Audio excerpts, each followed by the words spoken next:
Before we jump into our next topic, I wanted to pause for a moment of reflection. This channel has grown a lot this year, and while I'm grateful for that, it also made me stop and think about what kind of work I actually want to be making here, and why this channel exists in the first place. I'd like to share with you a brief but honest reflection on the work, the values behind it, and the direction I want to take things going forward. Let's get into it.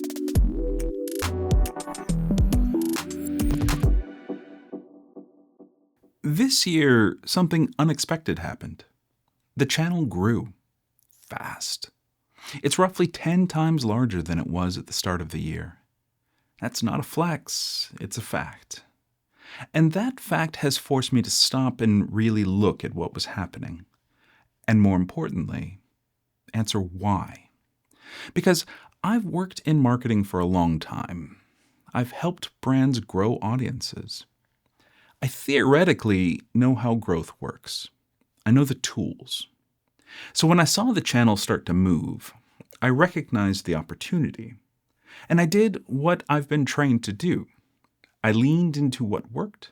I optimized. I pulled a few familiar levers. And it worked. Sort of. But here's the irony. This channel exists because of my experience in marketing agencies. It exists because I wanted a place to talk honestly and openly about brands, design, and the creative process, including where it breaks down, where it compromises, and where systems quietly start shaping behavior. And I realized something uncomfortable. I can't honestly talk about growth if I'm chasing it myself. If I let growth dictate the work, I lose the ability to be clear-eyed about it. That doesn't mean that growth is bad. It just means incentives matter.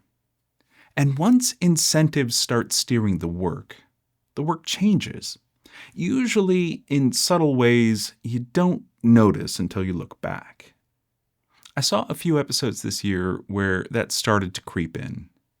Nothing disastrous, but thin premises. A bit of stretching. A bit of momentum chasing. And that was enough to tell me I needed to recalibrate.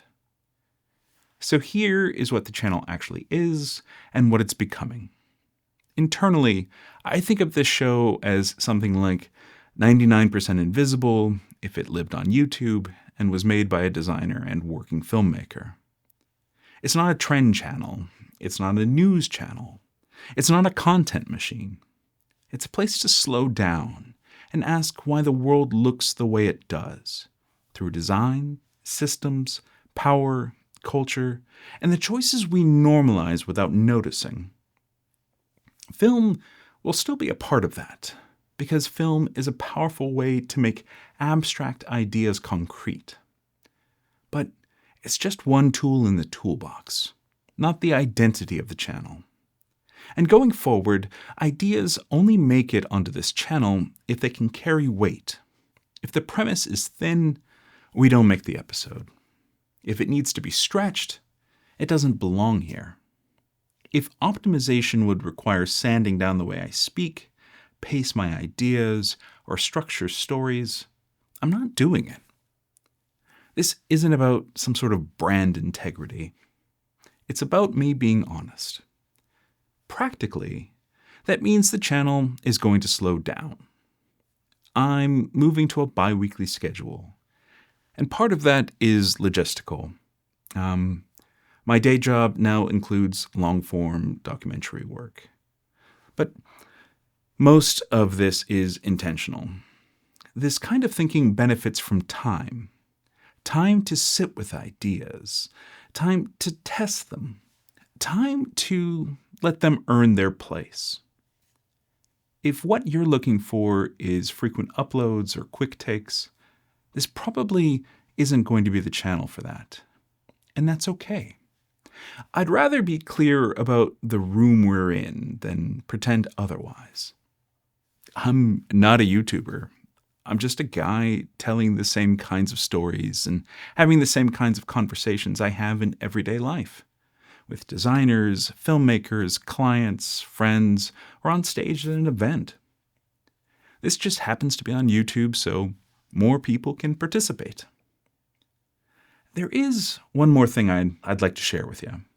Not as a pivot, but as an extension of all of this. Starting next year, I'm planning to introduce at least one long-form documentary each year. These will be slower, more patient projects, shot on location, built around conversations with the creatives responsible for work that quietly shapes our lives, often in ways we don't notice until something goes wrong. The first one centers on a design engineer whose name you likely already know. Someone whose work has saved lives, not just in small towns, but in war zones. For me, these are stories that can't be rushed. They ask something different of the viewer. They require a little patience, but they're absolutely worth telling. I've already invested a significant amount of time and money into gearing up a team to take these projects on, because this is the kind of work I believe in. Work that isn't optimized for speed, but for care, for accuracy, for consequence. These documentaries won't replace the channel. They sit alongside it. They come from the same impulse to slow down, to look closely, and to give important work the space and the time it deserves. And finally, one thing I really want to acknowledge. The community that's come together here, surprisingly quickly, has been incredible. It's common advice for growing channels to stop reading the comments. I haven't done that, because it turns out I love it. There are thoughtful disagreements, personal stories, perspectives I wouldn't have arrived at on my own. It feels less like a comment section and more like a continuation of the conversation.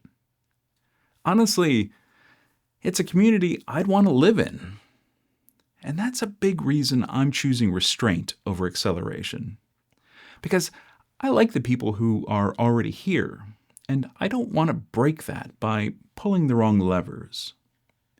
There are a couple more 2025 episodes in the queue, including an Alien Versus episode that I'm really proud of. And after a bit of a holiday break, I'll be back. But this is the line we're drawing before the next chapter. Fewer episodes, more depth. No chasing trends, no chasing growth for its own sake. Just careful thinking, sometimes in essays, sometimes in conversations, and occasionally in longer stories that need to be told properly. If that kind of work is interesting to you, I'm glad you're here. And if it isn't, that's okay too. Either way, thanks for listening. Hope your 2026 is as amazing as you are right now. Okay. Hope to see you in the next one.